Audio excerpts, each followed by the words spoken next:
नमस्कार। प्रस्तुत है आज का चिंतन। पैसा। आपको पैसा चाहिए, यह हम मानते हैं। पैसा की आवश्यकता को स्वीकार करते हैं। पैसा कमाना चाहिए, इस तथ्य को हम मानते हैं, परंतु इस बात से इनकार करते हैं कि उसे अनावश्यक महत्व दिया जाए, सर्वोपरि स्थान दिया जाए।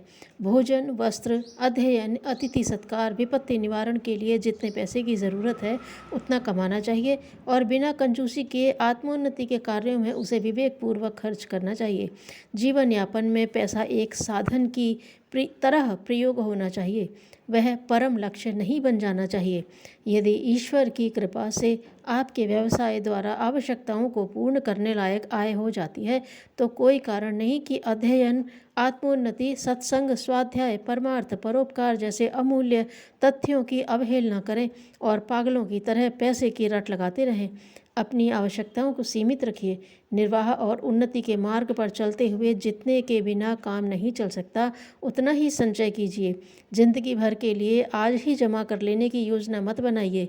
ईश्वर के राज्य में ऐसी समुचित व्यवस्था है कि आपको यथा समय सब कुछ मिलता रहेगा। प्रभु का विश्वास कीजिए और सीमित मात्रा में संग्रह कीजिए। अपनी बढ़ी हुई अनावश्यक ज़रूरतों को घटा डालिए ताकि धन की प्यास कम हो जाए। नियत व्यवसाय द्वारा जीविका कमा लेने के उपरांत अपने मस्तिष्क को दूसरी तरफ लगाइए। ज्ञान का संचय कीजिए, आत्मा को ऊंचा उठाने की साधना कीजिए, परमार्थ में प्रवृत्त होइए। मनुष्य की महत्ता उसकी आत्मिक संपत्ति के अनुसार, ज्ञान के अनुसार, विचार और कार्यों की अनुसार नापिए। रुपयों की गड्डी और अधिक सताने की शक्ति के अनुसार नहीं। कोई व्यक्ति अधिक सताने की शक्ति रखता है या अधिक पैसे वाला है, केवल इसी कारण उसे महत्व मत दीजिए। इसी कारण उसके प्रशंसक एवं सहायक मत बनिए। निर्धन गुणवानों की सतयुग में मान्यता थी। पैसा न होना कोई अयोग्यता नहीं समझी जाती थी, वरन गुण, ज्ञान और सदाचरण का अभाव तिरस्कार और लघुता का कारण होता था। अब हमें उसी प्राचीन राजमार्ग की ओर लौट चलना होगा। पैसे की अपेक्षा श्रेष्ठ आचरण को बड़प्पन की कसौटी बनाना होगा। आप कलयुग से घृणा कीजिए, उसके प्रमुख निवास स्थान को सर्वोपरि स्थान देने से इनकार कर दीजिए। पैसे के बाँटों से मनुष्यता की महत्ता को मत तोलिए। अब तक धन में सुख की खोज कर चुके, अब ज्ञान और आचरण में उसे तलाश कीजिए। संतुष्ट रहिए। संपदा जमा हो तो उसे सत्कर्मों के लिए धरोहर समझिए। अब हम सतयुग की ओर, धर्म की ओर, ईश्वर की ओर कदम बढ़ाते हैं। इसलिए निश्चय करते हैं कि कलयुग पाप के निवास स्थान से सावधान रहेंगे। परीक्षित की तरह उसके चंगुल में फंसकर अपना सर्वनाश न होने देंगे। पैसे को सर्वोपरि स्थान देकर कलयुग को हमने सर्वव्यापी बनाया है।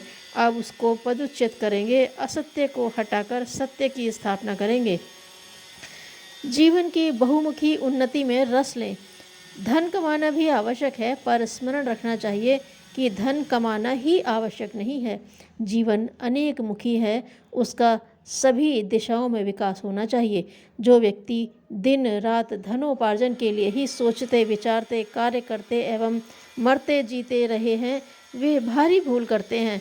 उन्हें पता नहीं कि इस कमाई की धुन में कितनी महत्वपूर्ण चीज़ें गंवाई जा रही हैं। आज पैसे की महिमा को जो इतना ऊंचा स्थान दिया जा रहा है, यह जीवन कला के सिद्धांतों के विपरीत है। इस मार्ग पर चलने वाले, दिन रात पैसा की चिंता में घुलने वाले व्यक्ति एक निरर्थक अशांति का बोझ सिर पर लाते हैं। आवश्यकता से अधिक जमा हुआ पैसा आनंद नहीं देता, वरन नाना प्रकार के अनिष्ट, खतरे, पाप एवं कुविचारों को उत्पन्न करता है। अध्यात्म मार्ग के पथिकों को मध्यम श्रेणी का सद्गृहस्थ बनने का लक्ष्य सामने रखकर धन उपार्जन करने का प्रयत्न करना चाहिए। यह लक्ष्य आसानी से पूरा भी हो जाता है। अमर्यादित धनी बनने की लालसा कभी पूरी होने वाली नहीं है, क्योंकि संपत्ति वृद्धि के साथ साथ तृष्णा भी बढ़ती जाती है। फिर यह बात भी है कि ईमानदारी के साथ कोई व्यक्ति बहुत बड़ा धनी आसानी से भी हो नहीं सकता है। धन लालसा से अंधे होकर अनर्थ करने वाले व्यक्ति ही अधिकांश में धनी पाए जाते हैं। सुख शांति का संतुष्ट जीवन जीने की इच्छा करने वालों, जीवन की चतुर्मुखी उन्नति करो। उन रसों का भी आस्वादन करो जो अमीर गरीब सभी के लिए समान रूप से इस सृष्टि में मौजूद हैं। अपनी शक्तियों और प्रवृत्तियों को उनकी ओर भी लगाओ। पैसे की अति लोलुपता, तृष्णा और चिंता कम करो।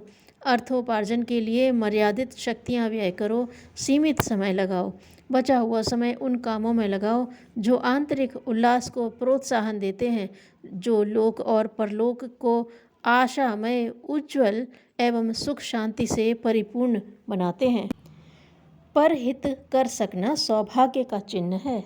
धन्यवाद।